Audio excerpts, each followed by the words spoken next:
Pribadi yang diurapi Tuhan, jadikanlah hatiku tahir ya Allah, dan perbaharuilah batinku dengan roh yang teguh. Janganlah membuang aku dari hadapan-Mu, dan janganlah mengambil roh-Mu yang kudus daripadaku. Mazmur 51 ayat 12 dan 13. Sahabat Iktus yang dikasihi Tuhan, menjalani setiap tugas yang dipercayakan dengan antusias dan efektif hanya dapat dilakukan oleh pribadi yang diurapi Tuhan. Inilah hidup berkemenangan, yaitu perjalanan yang penuh kuasa bersama Tuhan.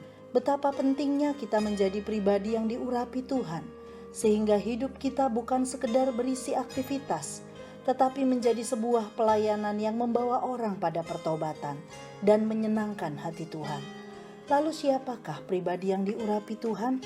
Di dalam Alkitab, urapan Tuhan diberikan kepada mereka yang dipercayakan untuk melakukan pelayanan dalam jabatan sebagai raja, imam, dan nabi. Sesungguhnya pengurapan Tuhan dapat diartikan sebagai kehadiran Tuhan, atau dapat juga diartikan sebagai representasi Tuhan. Misalnya, seorang raja yang diurapi berarti Tuhan hadir dalam diri raja itu. Bahkan dapat dikatakan bahwa raja itu adalah representasi Tuhan. Daud adalah contoh pribadi yang diurapi Tuhan. 1. Menjadi pribadi yang diurapi Tuhan. 1 Samuel pasal 16 ayat 6 sampai 12 adalah kisah Tuhan memilih Daud menjadi raja atas Israel. Daud tidak termasuk dalam hitungan orang hebat di tengah keluarganya. Bahkan ayahnya sendiri sama sekali tidak memperhitungkannya.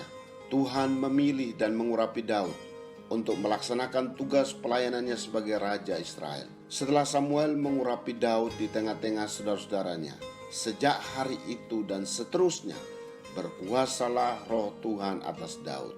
Ayat 13. Dalam konteks perjanjian lama, roh Tuhan dapat undur dari diri seorang, tetapi untuk masa anugerah tidak demikian. 2. Pentingnya menjadi pribadi yang diurapi Tuhan. Beberapa hal dicatat dalam Alkitab tentang pentingnya urapan Tuhan melalui pengalaman Daud. Pertama, ia dapat mengalahkan roh jahat. Pasal 16 ayat 23. Ayat 14 menjelaskan tentang keadaan Saul demikian. Roh Tuhan telah mundur daripada Saul dan sekarang ia diganggu oleh roh jahat. Ketika Daud memainkan kecapinya, Saul merasa lega dan nyaman, dan roh jahat itu undur daripadanya. Ayat 23. Apakah perginya roh jahat itu disebabkan oleh kepandaian Daud memainkan kecapinya? Tidak, tetapi karena Daud adalah seorang yang diurapi Tuhan, sehingga Tuhan menyertai Daud. Kedua, ia dapat mengalami kemenangan atas masalah. Pasal 17 ayat 40 sampai ayat 58. Inilah kisah kemenangan Daud terhadap musuh atau lawan yang begitu kuat, yaitu Goliat. Dalam kisah ini ada Eliab, seorang profesional yang tidak diurapi Tuhan, dan ia takut menghadapi Goliat. Lalu ada Saul, seorang profesional yang mengalami krisis urapan Tuhan. Ia tidak mengandalkan Tuhan, tetapi mengandalkan fasilitas yang digunakan. Sedangkan Daud seorang yang tidak profesional, tetapi diurapi Tuhan. Ia berani menghadapi Goliat, bahkan dengan fasilitas yang terbatas, dan ia mengalami kemenangan. Ketiga, ia memiliki keberanian untuk memperkenalkan Tuhan.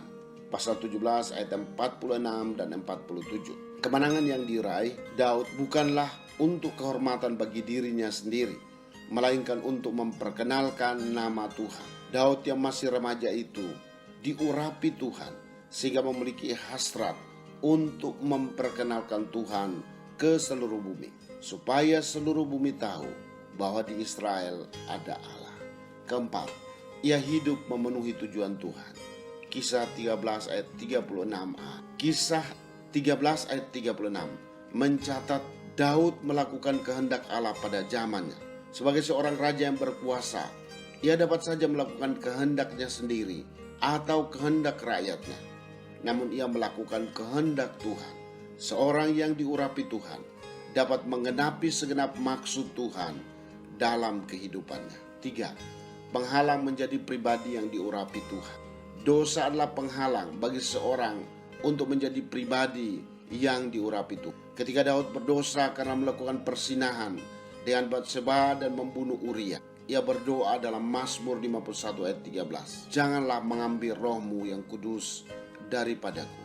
Daud menyadari bahwa harta terbesar yang dimilikinya adalah roh Tuhan yang ada padanya, bahkan lebih besar daripada kekayaan, kedudukan, dan reputasi yang dimilikinya. Sahabat Iktus, kemenangan demi kemenangan akan kita alami bila mana kita menjadi pribadi yang diurapi Tuhan. Pelayanan yang penuh kuasa dan menghasilkan buah yang bernilai kekal, juga hasrat agar nama Tuhan Yesus dikenal di seluruh bumi. Bahkan kesanggupan kita untuk hidup memenuhi tujuannya hanyalah dapat kita alami dalam urapan Tuhan. Sejak saya percaya dan menerima Yesus sebagai Tuhan dan Juru Selamat, Roh Kudus tinggal di dalam hati saya dan mengerjakan kemenangan demi kemenangan.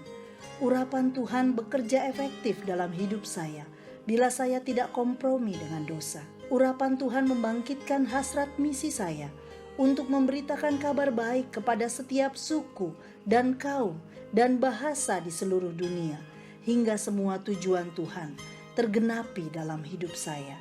Sahabat Iktus yang dikasihi Tuhan, apa arti saya menjadi pribadi yang diurapi Tuhan? Mengapa penting saya menjadi pribadi yang diurapi Tuhan?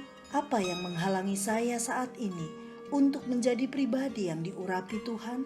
Tuhan Yesus, kehadiran-Mu dalam hidup saya telah saya rasakan dimulai dari hari pertobatan saya. Saya bersyukur karena sejak saat itu Engkau tetap ada di dalam diri saya dan tidak akan pernah meninggalkan saya. Saya mengalami kehidupan yang penuh kuasa di dalam urapan-Mu.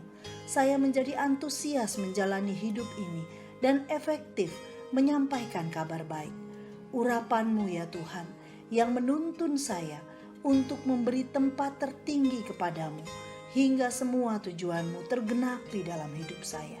Amin. Tuhan adalah kekuatan dan benteng keselamatan bagi orang yang diurapinya. Kristuslah